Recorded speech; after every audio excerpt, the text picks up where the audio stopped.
B'ezrat Hashem, this coming Tuesday, we're going to celebrate Shavuot. I want to talk a little bit about the meaning for the holiday of Shavuot. What does it mean to the nation of the Jews?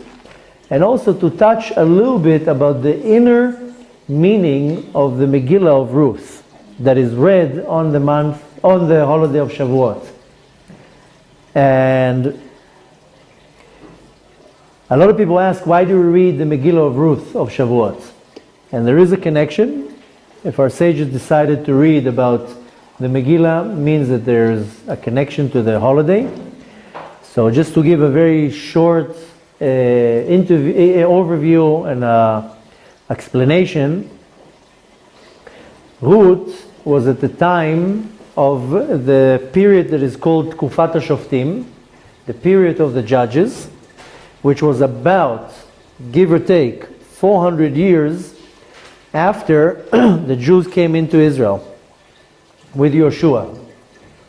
The Bnei Israel, they went out of Mitzrayim, they were in the desert for 40 years, then Yoshua brought them into Israel. About 400 years later started a period, and that period was called Tkufat HaShoftim, the period of the judges. And towards the period of the judges, this is around the time when the story with Ruth happened. Now, after that, it was right on the border, started a new period, and this period is called the period of the kings. If you are a little bit aware of the order in Tanakh, in the books of Tanakh, then first comes the period of Shoftim, the book of Shoftim, and then will come the book of Melachim. This goes by the periods. So first was the periods of the judges, then was the periods of the kings, which of course the first king was Shaul. He was the first king in Israel, and which after that came, of course, David HaMelech.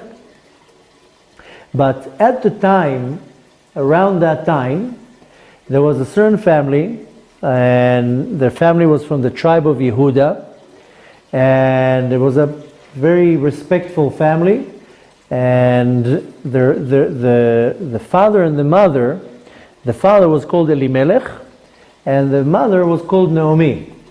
They were, at the time, considered a very big and respectful family, like what you call in our days high society, or celebrity, or whatever you call it today. They were from the tribe of Yehuda. Now, they had two boys. One of them was called Machlon, and the other one was called Chilion. And they wanted to marry off these two boys. Now, at that time, there was a famine in the land, and this family, they moved out of Israel. And they went to a place called Moab. Moab, in our day, is Jordan. So they did not want to stay in the land, and they moved. They hired a moving company. They called a real estate agent, and they moved to Moab. They relocated. Like 20 years ago, there was a famine in Israel. There was not a famine without food, but in business was a very hard period. In business, I don't know how you call it in English, depression or recession. So that's what happened about 20 years ago. I lived in Israel. I was into real estate. I made a lot of money. And then there was a recession around that time, 96, 97. So I left Israel. I went to Moab. I went to America to make money. So, excuse me? Yes, I was like Yaakov. I went to Haran. But Baruch Hashem, I came with a wife and kids. Yaakov came back with 6 wives. I only came up with 4 wives. I came with 1. He came with 12 kids. I came with 6. So, Baruch Hashem. Yeah, I always say that I went to Haran to bring my wife out of Haron Af, the place of, the disgusting place of the world, America, and I brought her back, and Baruch Hashem. So, what? Of course it's being taped. Everything is being taped. So I know a lot of people are not happy with me saying that America is not a nice place, but we're not going to get into that sugya right now. But anyways, I'm just comparing, nothing to take anything serious, not to take things personal here. So Yaakov, I always compare the story that Yaakov ran away from his land. He went to Haran. He made money. He made a wife, met wives, made a family, brought kids, and came home. So Yaakov Avinu was 17 years in Haran. I was 17 years in America. So same story, just a little bit different. He's a tzaddik. I'm not. So back to our topic. This family, Elimelech and Naomi, they moved to Moab. Moab is where today is Jordan. And they wanted to marry off their sons. So they met two lovely girls. They were sisters. One of them was named Ruth, and the other one was named Orpah. And they were not so simple girls. Some say that they were the daughters of the king of Moab. One opinion says that they were the daughters of the king of Moab. Another opinion says that they were just daughters of kings, not necessarily the king of Moab. But they met these two lovely ladies, and they wanted to marry them to their boys, so they converted them. They converted both Ruth and Orpah, and they married both the boys, Machlon and Chilion. That's it, that's what the story says.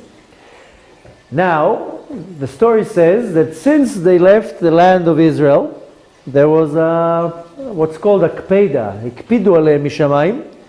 They didn't like it in the heavens that they left, so to say, Israel. They left everybody behind, and they didn't want to stick around with their nation.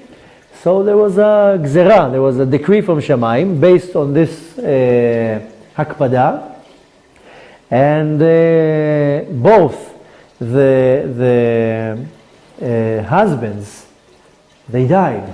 First of all, Elimelech died, and then the sons died. So, because in Shamayim there was a decree, a prosecution, that they left Israel, and they were a respectful, a very respected family, and it wasn't the right thing they just get up and leave. They should have stayed and showed an example to everybody that, okay, so what if there's a famine? We'll stick through it. They got out and they wanted to be comfortable. So it says, Hikpidu lehem mishamayim. They didn't see it in a nice way in the heavens. And unfortunately, Elimelech died, and the two sons, the husbands died too. So now Naomi was left widowed, and both Ruth and Orpah were left widowed. So Ruth wanted to come back to Eretz Israel. So and Naomi wanted to come back to Eretz Israel. So Ruth and Orpah said, "We're not leaving you. We're coming with you." Now, the Zohar explains that in this separation happen all sorts of things. The first thing is that Ruth got married to Boaz. This was something positive that happened. But the negative thing that happened is that Orpah fell back into the klippah, which is, in the positive way, happened two things in this separation. What was the separation? Is that when Naomi wanted to go back to Eretz Israel, then they both followed them. Both Ruth and Orpah followed her, and she told them, "Listen, you don't have to come with me." And Ruth said, "Listen, I don't care what happens, I'm sticking with you. I'm not leaving you." Orpah decided, "No, I'm going to go back. I'm going to make a U-turn." So what happened was that these two sisters, they got separated. Now Ruth went with Naomi, and Orpah made a U-turn and went back. The Zohar explains that the result of this separation was that Ruth ended up marrying Boaz, which what happened with Boaz? They had a boy named Ovad, and then they had a child named Ishai, and then he had a boy named David. So from this separation, one positive thing came out, which is the marriage of Ruth and Boaz, which from that came David and Melech. But Orpah, when she made a U-turn, then she fell back into the klippah, all the way back into the klippah. Now,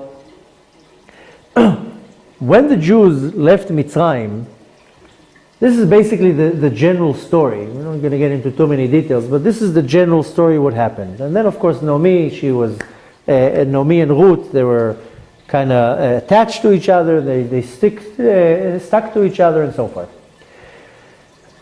Now, in the concept of Mitzrayim, because the holiday of Shavuot, it's so to say finalizes the whole concept of Mitzrayim. And in the concept of Mitzrayim, the reality, the Metziut of Mitzrayim was slavery. Now, what happened in this slavery, so to say? What happened in the concept, in the story of Mitzrayim? That millions of people died in the 210 years of the slavery. Millions. I mean, there were many generations. Obviously, there were slaves. There's no need to explain here that there were slaves in Egypt. But one of the things that was very dominating here, that millions of them died in Mitzrayim in the state of slavery.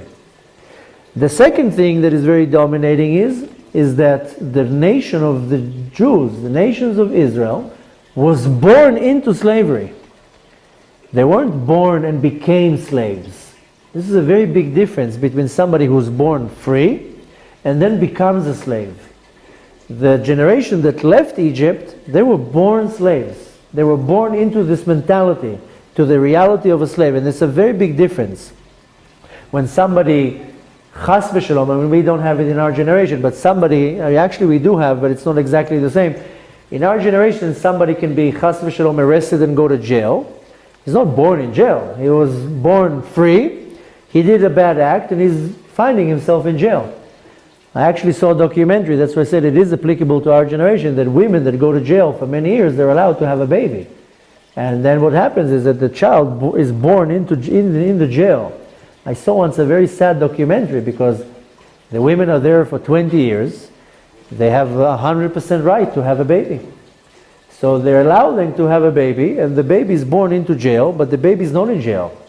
So the baby is allowed, the child is allowed to go in and out, but his mother's in jail. And they can't separate the mother and the child, so the child lives in jail. It's a very sad documentary that I saw a couple of years ago. It was very controversial because in one way, you can take the woman's right to have a child. But on the other hand, I mean, it doesn't matter, I don't want to get into that concept. But the point is that in our generation it's not so common, but in the time of the generation of Mitzrayim, they were born into slavery. And in many times you can find that somebody, for example, the generation of the desert, they were born into the desert. So we were born into exile. I mean, some generations, look at the generation of Rabbi Akiva, they were at the time of the Holy Temple and they were exiled out. They saw the destruction and they were pushed out. So they had the two worlds. Same thing with the generation of Mitzrayim. They had the world of the slavery and the world of freedom. The generation in the desert that went into Mitzrayim, into Israel, they had the desert so there are some generations that had two concepts. The generation of the Egypt, they were born into slavery. Now there are two types of slaves. The slave that was born a slave, and the slave that was born free and became a slave.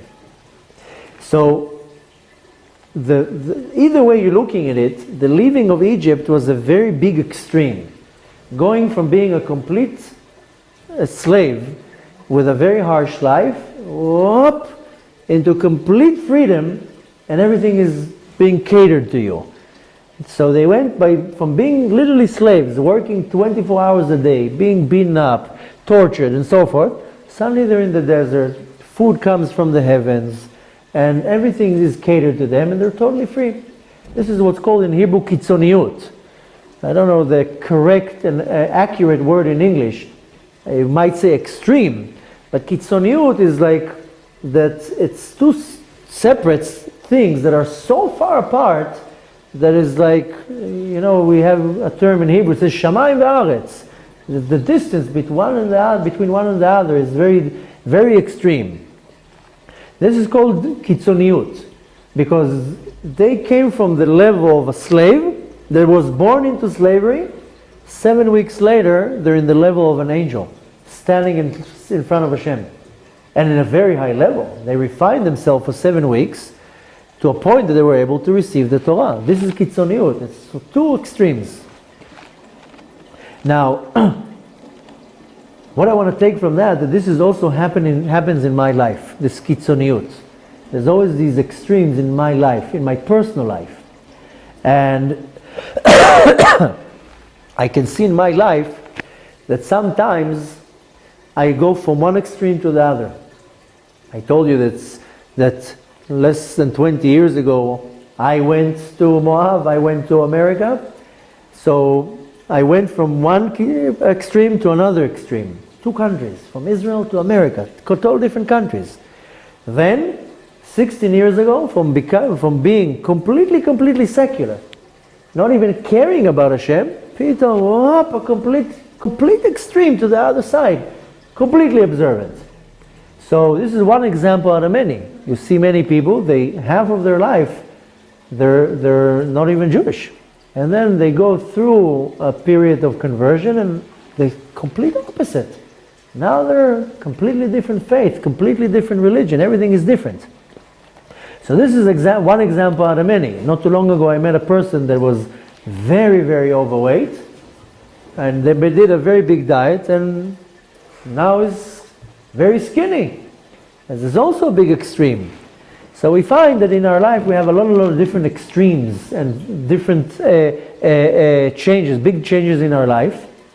And the Ari HaKadosh explains that when a person goes from, he calls it over me'olam le'olam, that you move from one world to another. And it happens in many parts of our life, that you can be single, then you get married, in one night you move from one world to another world. From the world of being single to the world of being married. It's a totally different world. A woman can be pregnant, the next day she gives birth, she moves from one world to another world, from being a young woman, and suddenly she becomes a mother. In 1 second, in one day, after the second and the third child, she was already a mother. But when the first child is born, she moved from one world to another world, from being a single individual to a mother. So, the Arizal calls it, when a person goes over me'olam le'olam, that you go from one world to another world.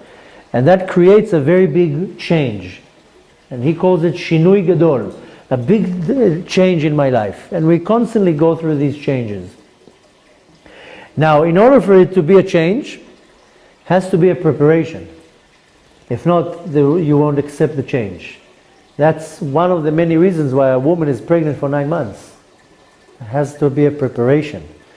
Can you imagine if a woman would get pregnant and the next day have a child? This is going to happen very soon when Mashiach comes.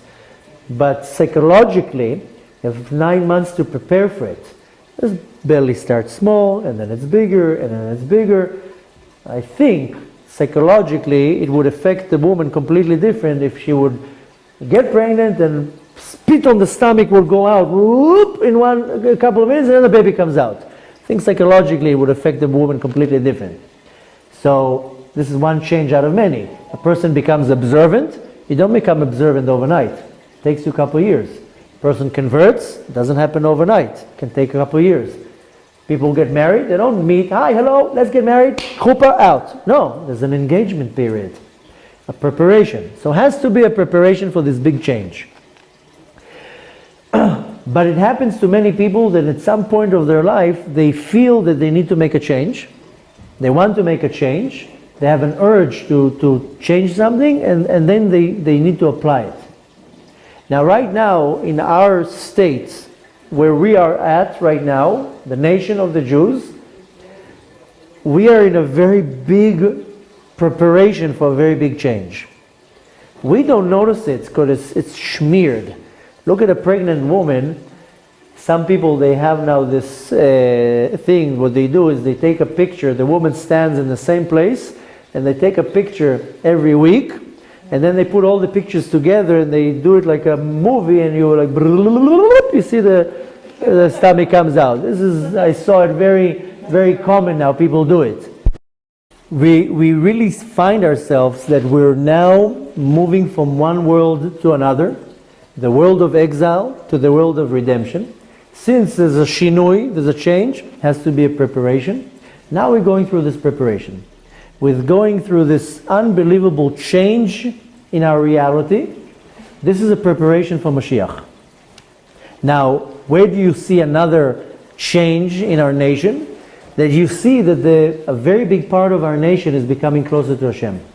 It looks very popular that in the last 10, 20 years, people becoming closer to Hashem. Everybody is pitom, chozrim b'tshuva, converting. You see this huge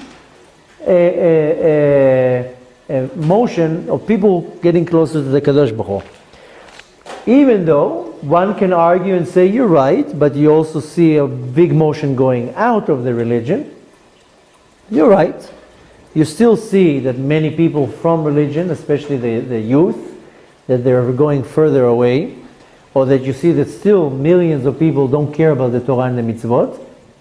But in general, you see that there's a huge amount of people that are becoming close to the Kadosh Baruch Hu. Pitom, there's a bigger awareness, and even if people are not becoming 100% observant, then they will light candles on Shabbat, they'll put tefillin on something. You see that there's a very major change in our nation, that they say that is about 1 million people in the last 20, 25 years actually became mamash observant. This is a huge quantity. And probably another 1 million or 2 that they are becoming even more aware. Not to talk about thousands and thousands of converts. So this entire concept is the secret that is called in Kabbalah the secret of Ruth and Orpah. The secret of Ruth and Orpah that is in each and every one of us. There is a bechina, a part of us that is like Ruth, and there's a part of us that is like Orpah. One goes to Kedusha, one goes to the Klippa. And the result from that is that there's a lot of emotional and mental problems from this change. And this change, it affects the people a lot. That's why you see that I don't know if to say how it was 100 years ago, but I can very confident say that in our generation, and let's say in the last 20, 30 years, easily 50 to 80% of the world is medicated and on some type of a medication that deals with emotional problems, psychiatric problems, and all sorts of imbalances. And I'm not chas v'shalom mocking or making fun of anybody. I'm just stating the reality. That just to be generous, let's say only 50%, but the reality is that 50% of the world is suffering from some type of an imbalance. Either an emotional problem, a psychological problem, something that is coming from the nefesh, comes from the soul. It's not coming from the environment. People maybe blame it on environment. That would be the tool, the nature part that maybe triggers it. But one of the causes for this problem is this great change in the universe. Because there is a great change before Mashiach is coming, and it's affecting people in the core, in their neshama, in their nefesh. So you see physically, with your own eyes, in our generation, that almost any second, third person has a problem. And again, I'm not saying it chas v'shalom to make fun of somebody or to mock anybody. It's just stating the reality because it has to be taken in the right measurement. Because in our generations, doctors don't know how to deal with it. A person goes to a doctor and tells the doctor, I have anxiety, or I have nightmares, or I'm depressed. Here, take this pill. The pill is not going to solve the problem. The pill just numbs the situation. That's it. It doesn't solve the problem. So doctors don't have something to solve it. They just have a pill to give you. The problem is that the pill now The chemical will make the situation worse. Now you need a new pill to cover for the damages for the old pill. And then it becomes like a cycle of problems. And everybody's all day long just eating pills. And somebody at the end of at the top of the chain in the pharmaceutical company is having a lot of fun with a lot of money that they're making. But that's the sad reality, that a person doesn't know how to deal with the change. And who do you go to? You go to the one with the white robe because he has a diploma on the wall. He don't know what to tell you, so he gives you a pill. Okay, numb the pain down. You have a headache? Here, take a Tylenol. Tylenol is not a solution to the headache. That's the most ignorant way of dealing with a headache. Why taking a Tylenol? You're basically numbing the nerve. That's it. You're basically ignoring the problem. Let me ignore that there's a problem, and I will not do anything. Instead of taking the Tylenol, drink some water. Maybe you're dehydrated. Eat something. Maybe rest. Maybe you have to sleep a little bit. Look what's the problem. Your body's talking to you. There's a solution. So, unfortunately, this huge change in the universe is affecting the entire universe, and it's affecting people. and the teachings of Kabbalah explains that this concept of Ruth and Orpah is in us. One side is very keen to go to Kedusha. One side, in 1 second, could go to the Klippa. 1 second. That's all it takes. One wrong thought, you're in the depth of the Klippa in 1 second. This is this concept that you have this urge to be attached to Kedusha. You wake up in the morning, you're a super Jew. In the evening, you're somebody completely else. You're a total different person. Tu kitzoniyut, shte afachim, completely different. And this is in Avodat Hashem. It can be in a person that today he's very happy, and the next day depressed in a way that they don't even know how to get out of it. One way you are 100% calm, and the next day you're out of your keli, you're upset. This is with this kitzoniyut. Now, connecting it to Shavuot, we have a habit that we don't sleep on Shavuot. There are many different explanations why we don't sleep on Shavuot. Many women ask if they should also stay up. I told you that if you have kids and you have to attend them in the morning and many other obligations, you don't have to stay up all night. But if you don't have kids, or the kids are already grown, or you have any other solution, stay up. It's a benefit you're getting from staying up that night and learning Torah. You can read Tehillim, you can do whatever you want. Is a huge benefit from that. Now, in the teachings of Kabbalah, it explains that there are spiritual worlds and there are physical worlds. The spiritual worlds, Olamot Ruchanim, they have a certain abundance in them. This is called Shefa. Hashem pours this abundance in this spiritual world, and they hold this Shefa, this abundance. On every day, there's a certain Shefa in it. Every day has a total different energy. Sunday is one energy, Monday is a different energy. Every day of the year has a completely different energy. You can call it energy. The Kabbalistic term is called Shefa. Shefa is an abundance of something. Now, on the day of Shavuot, this Shefa that's in the spiritual world is a very, very unique and special energy. Why? Because it comes from the highest madriga of Keter. The Keter is the highest sphira. Keter is a crown. But in the sphira of Keter, there's chitzoniyut Keter, there's the external part of the Keter, there's pnimiyut Keter, the internal part, there's Keter Elyon, Keter Tachton, there's many different types. Keter is a crown. So just imagine a physical crown that the external part has a lot of diamonds and rubies, but the internal part, you don't really see it. It goes on the head. And then there's the top part of the crown, the bottom crown, same thing in the spiritual level. On the night of Shavuot, the Shefa, the abundance, the energy that comes down into the spiritual world comes from Keter Elyon, from the highest level of Keter. Why? Because Hashem is happy. On that day, Hashem is very, very happy. What does it mean? What is this abundance, this Shefa that comes down? The Arizal explains that in the soul there are many levels. In Hebrew it's called Rovadim. In English, the right translation would be layers, like an onion. An onion, you peel a layer, and then another layer, and another layer, and there's hundreds, if not more, I don't know how many, but there are many layers in the onion. Same thing with the neshama. The neshama has many, many, many rovadim, many layers. And in the light of Shavuot, it comes and affects all these layers all the way to the most inner part of the neshama. That's what happens on the night of Shavuot. And everything comes from within.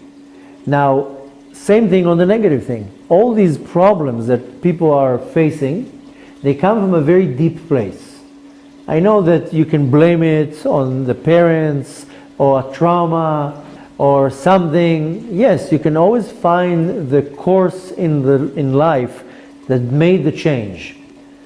But if you want to really go to the core of it, then you have to go to the pnimiut, to the essence, and that comes from a very, very deep place.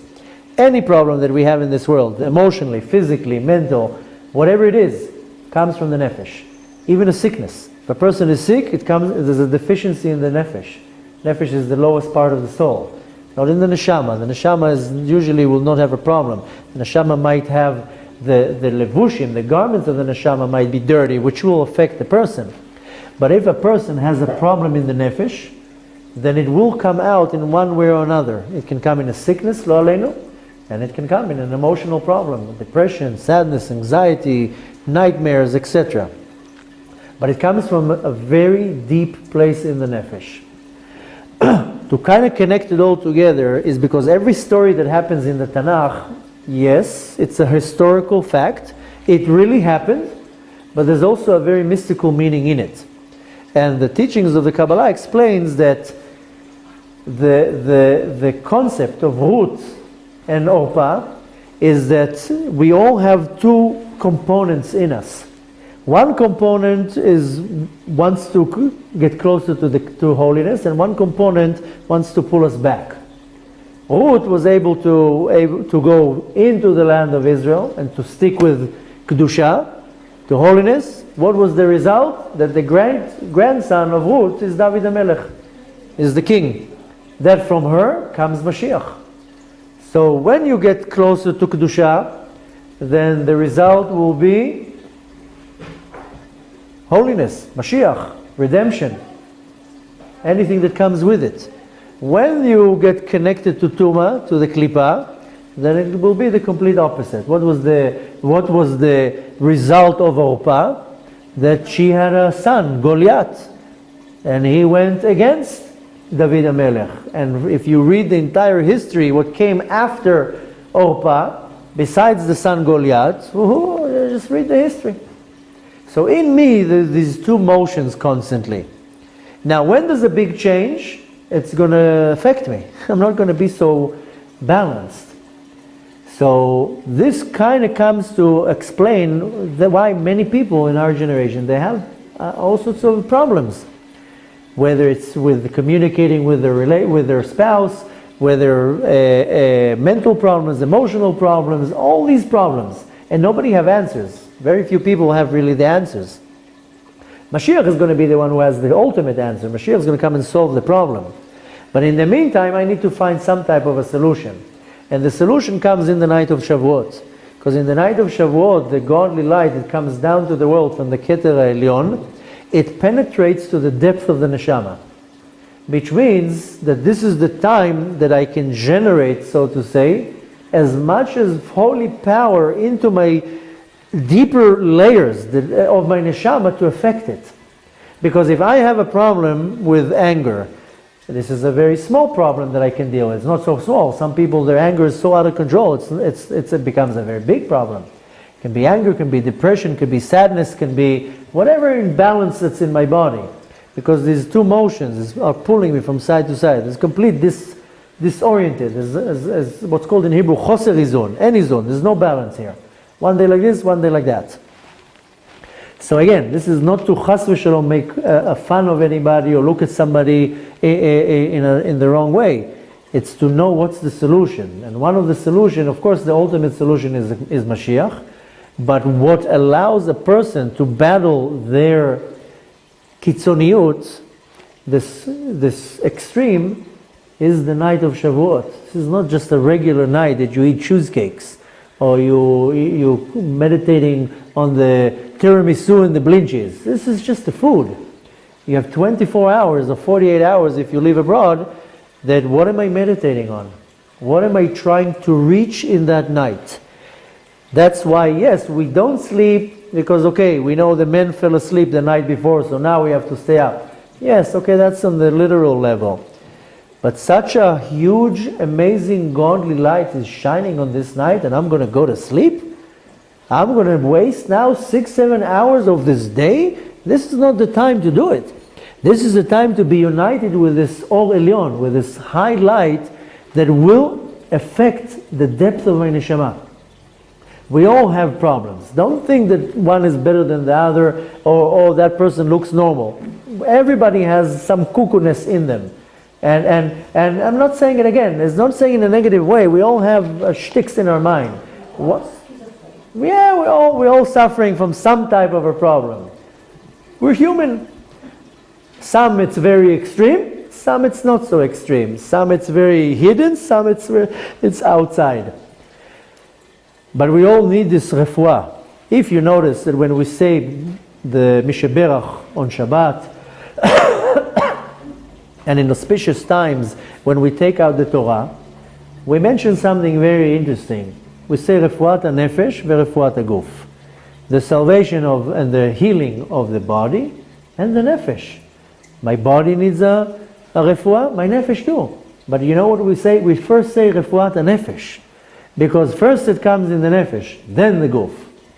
So the night of Shavuot is the ultimate night for refuat nefesh. Any person that wants to work a little bit on enlightening their nefesh, going a little bit out of their state of confusion or imbalance, is the night of Shavuot. And that's one of the many reasons why we do read the Megillat Ruth, because it symbolizes this concept of change, the concept of extreme, the concept of there's two motions in me. One wants to come to Kedusha, the other one wants to go to Tumah. And needless to say, what would be the result? When I get attached to Kedusha, to holiness, the result is Mashiach. Like Ruth. If I attach myself to Klippa, to the other side of holiness, that will be the result, the complete opposite. So the answer lies in that all my problems will be solved and can be solved from the Torah. And I know many people argue on that. No, you can't rely only on the Torah. Everything is in the Torah. I'm not saying that a person that chas v'shalom has some emotional problem to stop going to his therapist. There's nothing wrong with the therapist, but it all has to come from the Torah. And that's the night when we got the Torah. That's the night when we're getting the ultimate energy from the highest source to the most depth of our neshama to affect us. And when you want to affect the external part, the internal part has to be affected. Therefore, we want to stay up all night, we want to learn Torah, we want to tap into this special day. Don't concentrate on the cheesecake. You have to concentrate on what you can achieve that night. It means that the preparation, we still have a few more days. We're entering now to the sphere of Malchut. That's it. We're at the end of the end right now. This coming Shabbat is special. We have a Rosh Chodesh. Tonight is Rosh Chodesh on Shabbat. This is all one big preparation. This is already getting closer and closer to Matan Torah. If we all do our own preparation, we will receive the Torah with the coming of Mashiach. When Mashiach is going to come, he's going to reveal everything. But we still, if Chas v'Shalom, he decides to wait a few more days, then at least we want to reach to the core of our neshama to be able to heal ourselves in the level that only this highest level of godly revelation can do, and that happens on the night of Shavuot. And each and every one of us has to concentrate and meditate and do the effort. What I can do that night. You can't stay up all night, then stay up 1 hour. Read a little bit of Tehillim. Read part of the Tikkun Leil Shavuot. Wake up early. Instead of waking up and praying in a late minyan, then this Shavuot pray in a small minyan, in a early minyan. I told you that the Arizal explains that the night of Shavuot determines my connection to the Torah for the next entire year. What I will do on the night of Shavuot will actually decide and determine my connection, הקשר שלי עם התורה, my connection to the Torah. How much Torah will I learn? How much I will have the desire and the will to run and do a mitzvah and so forth. So B'ezrat Hashem, we should really concentrate on the most important thing. I know it's hard with all the cheesecakes and the blingies and all the dairy food, but we definitely need to take advantage of that night. And needless to say that the same day that they received the Torah, we are receiving the Torah again in the spiritual level. And with our hard work and our merits, B'ezrat Hashem, we should receive the Torah Chadasha, Meiti Titzeh, the new Torah that is going to come with Mashiach. B'ezrat Hashem, it should happen this Chag Shavuot. B'ezrat Hashem, it should happen very speedy in our days, and should have a beautiful, beautiful Chag Shavuot, and a good Yom Tov and Chag Sameach.